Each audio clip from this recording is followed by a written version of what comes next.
Welcome to Series None 69 96 Series None. Episode 50, the final episode of Season 3, which is kind of like Season 3 and 4, and I could have done like 6 seasons, but I forgot to do seasons, so I kind of just gave up. I quit on that idea, but fuck it. This is a real short one, but a really pithy one, really important one. It's one of it. It's been listed for at least a month now, but I mean, only 4 episodes a month, so it kind of has to be there for kind of long, but that's not the point. Let's just hop right into it. Let's hop right the fuck into this bitch. There once was a man named Gold Roger. Oh, by the way, it's the One Piece 4 Kids rap. It's actually a lot deeper than you might think, honestly. Who was king.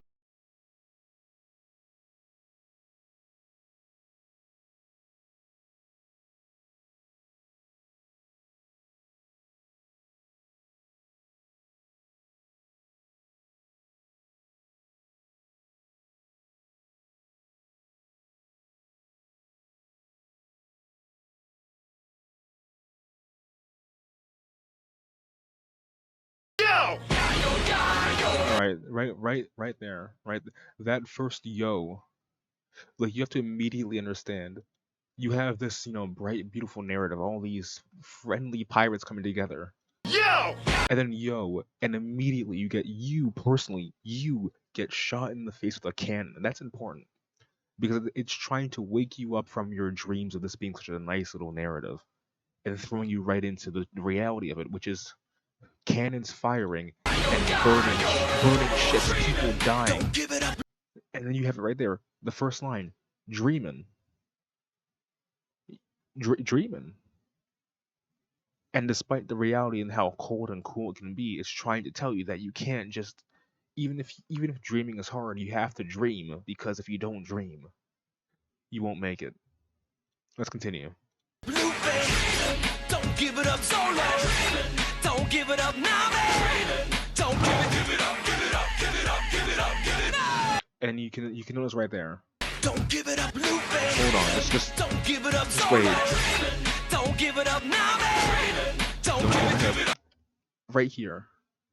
Don't give it up, give it up, give it up, give it. You notice that it says give it up more than it says don't give it up. Because these two things exist in a very unique duality where you might want to give up, and maybe sometimes you probably should give up because for each pirate out there who has a good ending or keeps surviving, there's like 1,000 more who get killed by some fat lady riding on a cloud, some fat old lady who rides on clouds and shit and has like an island of singing candy, and you'll just get murdered by her. That's the thing. So on one hand, you shouldn't give up. You should just keep going and persevering. But on the other hand, if you're not one of the gifted few on this planet, on the planet of One Piece, you'll just fucking die. So maybe you should give up. Give it up. Give it up. Give it up. Here's how the story goes. We find out by the treasure in the grand line. There's no doubt. The pirate whose eye is on it, he'll sing. I'll be king of the pirates. I'm gonna be king. Of course, right there you have the essentially the entire story. Like, it's a very apt description, and you don't get this in a lot of other, I think, anime theme songs. That's the entire story. That's what One Piece is. Here's how the story goes. We find out about treasure in the Grand Line. There's no doubt. The pirate who gets his hands on it will sing, "I'll be king of the pirates. I'm gonna be king." That's the story. His name is Luffy. That's him. His name is Luffy. That's Monkey D. Luffy. King of the pirates. He's made of rubber. But also you hear that strong assertion. Not just he might be, he's gonna be king of the pirates. That right there is reflecting Luffy's dream, right? Very, very intuitively. He will. It's no ifs, ands, or buts. He will be king of the pirates. Pirates! He's made of rubber! How did that happen? Yo ho ho, he took a bite of gum gum. Now you notice, you might say, well, oh yeah, that's a very simple line that like explains Luffy's powers. But when you think about it, it doesn't really answer your question. How did that happen? Yo ho ho, he took a bite of gum gum in a funny voice. What the fuck does that mean? No one knows because no one knows what devil fruits are. There's research on them, they've been like encyclopediaized, but we don't know all of them, and even if we did, we don't know how they come to be. They're just this magical force that exists on planet Earth. So, well, you answer the question, it gives you more questions. What the fuck is gum gum? Oh, it's like a devil fruit. What the fuck is a devil fruit? Oh, it's like this fruit that gives you powers of concepts that might not even exist yet. So, for all purposes, it could be that, like, because Baby 5 has the power of guns. What if guns weren't invented? How old or young are these fruits? If guns weren't invented, would it just be like weapons that already exist? Because that sounds kind of ass, actually. You just get like a spear. That's your power is you can create a spear from your body, not a gun, a spear, or like a slingshot. Very mysterious fruits, and it keeps you guessing and wondering. Even this shot right here, these fruits just mysteriously falling into nothing. That that makes you think more, doesn't it? His name's Zolo, he's just like a samurai. Now notice the wording there. His name's Zolo. He's just like a samurai. Wait. His name's Zolo, he's just like a. That again raises more questions because as far as we know, in the East Blue, samurais do not exist. As a concept, they do not exist. But he is just like a samurai. We may have heard of them in the lore. They're a concept. Wano is known by people, but very few have been there and been back. And again, spoilers, spoilers, spoilers. This foreshadows the fact that Zoro, excuse me, has at least some kind of ties to Wano. And from the beginning, that's honestly probably one of the biggest mysteries in One Piece. Where the fuck did Zoro come from? Did he just get lost? Maybe he got lost going like somewhere else. He just got super fucking lost and ended up in the East Blue. And now he's Zoro, and he's just like a samurai, despite in his mind never being to Wano, but learning from someone from Wano, gaining swords from Wano, and fighting on par with Wano samurais. It all comes together in this theme only. Samurai and a LADY, Nami's not shy. Now I want you to go back, and then LADY. Nami's not shy. Now you might think, well, why are you spelling it out for us? Because you have to understand, in the beginning it was like Nami, Chopper, and like Usopp, and Zoro, and Luffy, and like 4 out of 5 of them are stupid as fuck. One of them's partly stupid and very greedy. That's Nami. Nami's the last one, but she was doing a lot of explaining to the crew. She's probably the smartest person on the original 5 of the crew. So it does make sense as to why she would have to spell things out for them, because they're all kind of dumb. And she's also not shy. Usopp's doing that marksman thing. Of course, the term marksman thing makes sense because Usopp isn't just a marksman. He's a helmsman. He can steer the ship. He does repairs for a bit. He's like a weaponry guy, right? He's a lot of shit, and he's a prankster and a trickster and a jokester. So it does make sense as to why it's marksman thing, and not just marksmaning. That's not a word, but fuck it. Usopp's slingshotting doesn't make sense because he's doing much more than slingshotting. Sanji's cooking. Sanji's cooking. Need I say more? Between all the layers of subtext between each other character, you have the very simple thing of a very simple assertion, just like Luffy is going to be the Pirate King. You have Sanji's cooking. No matter who Sanji is, no matter what you take the German 6-6, get him the fuck out of here. They don't matter. What matters to Sanji is cooking. That's why Sanji's cooking. That's his goal. That's his desire. He wants to be cooking. Wait. That marksman thing. Sanji's cooking. Sanji's cooking. Through all of this shit, Sanji tells it to you very simply. Oh yeah, Sanji was on the OG crew. I forgot about him. I actually oublié. Doesn't matter. Sanji's still cooking. Even when he's forgotten, Sanji's cooking. You take him to his family and they beat the shit out of him, he's still cooking.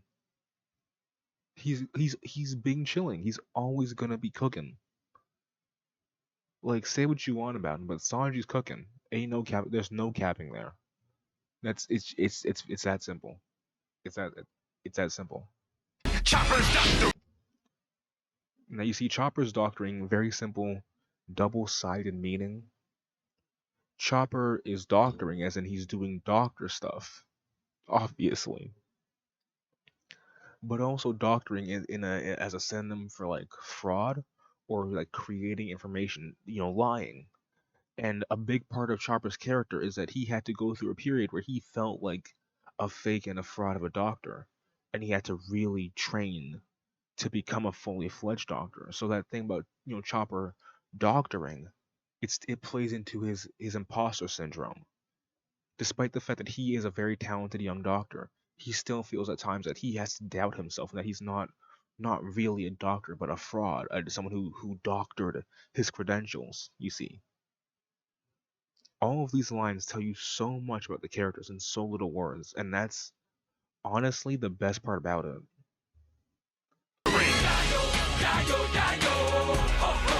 Set sail for One Piece. It's the name of the treasure in the grand. This line right here is very important because again, like the thing with like all these very simple lines, we don't know what the One Piece is. We know its name, we know where it is, kind of. We know it's like saying a country name. It's the name of the treasure in the Grand Line. Where on the Grand Line? We don't know. It could be underground in the Grand Line. We have no idea. But it's the name of the treasure. And just the name of that thing by Gold Roger or Gold D Roger inspired so many pirates to go out there and risk their fucking lives. Set sail for One Piece. Now, I want you to compare this shot right. Show me the boats. Show me the fucking boats. Show me the boats. Show me the boats. Compare this shot to. Set sail No, for One no. Piece. I paused. I paused. For to this shot right here.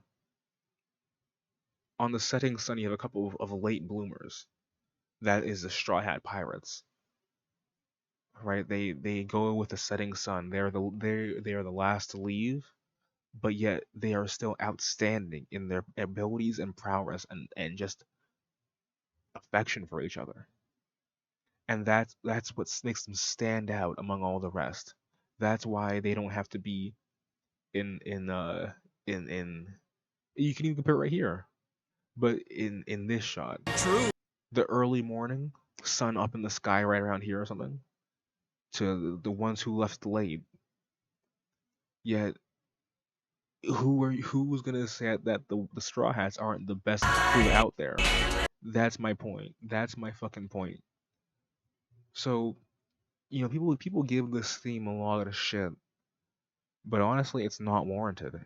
It's if I had no idea what One Piece was, I'd watch this. It tells you the fucking story and all of the main characters.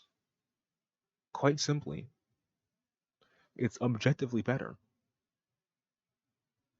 All right, that's it. That's it for the literally not only the shortest episode ever, I think. Let me check. Let me check. Let's do a little behind the scenes segment. You can't see anything, but I'll be looking at something. What is the shortest episode of this bullshit? I want to say the May penis thing is probably hmm, the May penis thing is probably a bit shorter, but it might not be. That one is 16. It's actually 16 minutes long. So if unless I bullshit for a bit more, it's actually the longest episode. No, the shortest episode. This is right here, the shortest episode of Series None 69 Series None. Now I may or may not do another one like this next week. That's kind of short, probably a bit longer, but still kind of short next week. I don't know. That's what I feel. Yeah, I have school stuff coming up. I have some school bullshit. But yeah, I'm under no obligation to finish this quick. There's still a year left. There's still another literally where we are at the point of another 20 episodes. Less than 20 episodes. We're starting now. This is episode 50. 19 episodes left until we hit the big one. The big one. The big one. Are you ready for the big one? The big one. All right. Well, I'm the guy, the dude, the lad bidding you adieu, and I hope you have a new lease on the Four Kids One Piece rap and how high quality it is. It's actually one of the best OPs ever for OP. That's pretty good, I know.